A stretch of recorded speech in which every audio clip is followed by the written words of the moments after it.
Hello, welcome. It's Abidi's Kitchen. And I will be making today some chicken goja. Now, chicken goja is something that I grew up eating since I was a little girl. And my grandmother used to make this every week with minced chicken or minced beef that was seasoned and cooked into a nice tasty filling. And then she made a dough that was similar to that of the bake. And then we put it together and fried it, and it was something that we had for dinner and leftovers for breakfast the next morning. So let me show you how to make chicken goja. I'm just gonna quickly season up the meat, and today I'm doing a simple seasoning, and I have here my homemade onion, garlic and pepper, and I'm gonna put 2 tablespoons of that on my minced chicken. Black pepper, about a teaspoon.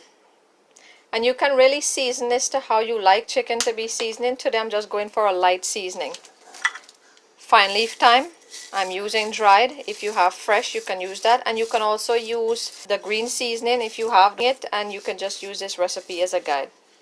Chicken cube, this is just to add more flavor. You can use the goya adobo, regular salt, or any of the chief seasoning if you have. And lastly, sazon for color. Now, sazon is optional. This is just a simple seasoning. This is the way my grandma did it. And in her time, she didn't use much of those seasoning. It was just her fresh herbs, the onion, garlic, pepper, and thyme from the garden, and salt. That was it. So this is how I'm trying to keep it very simple, very easy, and very delicious. Now this has been mixed here. And I'm going to let this sit for an hour to marinate, and then I'm going to fry this up to be the filling or the stuffing for our goja. So alright, our chicken has been marinating for an hour now. I'm just adding here about 2 tablespoons of vegetable oil, and you want that to get nice and hot. Into the hot oil, I'm adding in all of the chicken.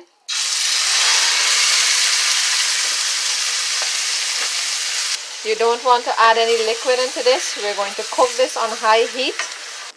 The chicken is nice and loose, and I just want the liquid to dry off, and this will be ready. So our chicken is done cooking. If I pull it away here, you can see that there's no liquid in the pan. So I'm going to turn this off and put this out in a bowl to cool. You want this filling to be completely cool before you start making the dough. Now for the dough that we will be making the chicken goja with, you need flour. I'm using a bit of all-purpose flour and whole wheat flour. I like this combination, but you could use all-purpose flour only or whole wheat only. That's fine. I have vegetable shortening, butter, baking powder, and sugar. Also water to knead the dough. So I'm going to quickly give everything a mix here and incorporate everything together. Now that everything has been incorporated here nicely, I'm going to add water, and I'm going to start to make this into a nice stiff dough, somewhat like the sada roti or the bake. This has come together here nicely into a nice stiff dough. And here, this is what you're going for. The old school way, I'm going to take it out there to the surface, and I'm going to turn my bowl down. And I'm going to let this rest for 15 minutes. So our dough has had an opportunity to rest, and it's been resting like this for the past 15 minutes. And now it's time to put the chicken goja together. I have here my cold chicken. And you want this filling to be nice and cool, because if it is too hot, it's going to melt the flour. Now I'm simply going to roll this dough into a log, and I'm going to start to divide it. Now I'm going to make these the size of a large egg. You don't want them to be bigger. So I'm going to divvy up this, and you want to make all of the balls equal portions. So with this amount of flour that we started, I got 10 of these, and this is the amount that you're going to get. Try to get 10 of these balls, and that you will have the same size that I have here. Now I'm going to just pick it up and tuck and roll like I do with the roti, and I'm going to try to smooth it. You can also put it onto the mat or the cupboard and roll it. You want it to become a nice smooth ball like this. Now I'm going to flour, set aside, and we're going to begin shortly. You don't want this to be resting any much longer here. This process goes by fast. As soon as you fill these, you're going to be frying them off. So now that I've mentioned frying, I'm going to put my oil on the stove. I want it to come up to heat.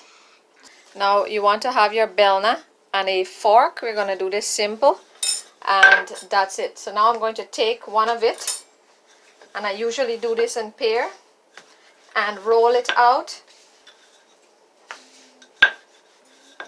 There, that's ready. That's nice and round. That's how I want it. And now I have here my cold filling, and I'm just going to simply take a tablespoon of the filling and put it on the front of the dough that I've rolled out here. Now you don't want to overfill this. I'm just going to add a little bit more. You're going to eyeball it. Same for this one. Now that that's done, you're simply going to fold this over. And what we have here essentially is a chicken goja. Now just press down the edges. Make sure that the edges are sealed. So first I like to do this with my finger. I like to pinch. Now I'm going to take my fork, and I'm just going to start from the end and press.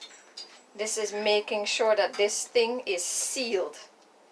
And here our chicken goja is ready for the oil.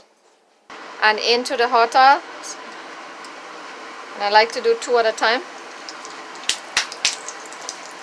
And you're going to fry these for about 30 seconds on each side until golden brown. And after 30 seconds you want to gently flip. Yes, as you can see, the nice golden brown color. And these are going to puff up nicely. And you want the stove to be on medium to high. You don't want it to be too high because you don't want the dough to be raw. But you also don't want this to be sitting in the oil. After 30 seconds, the other side is nice and golden brown. I'm going to drain well and set aside and continue frying. And again, as fast as you fill these, you start frying them.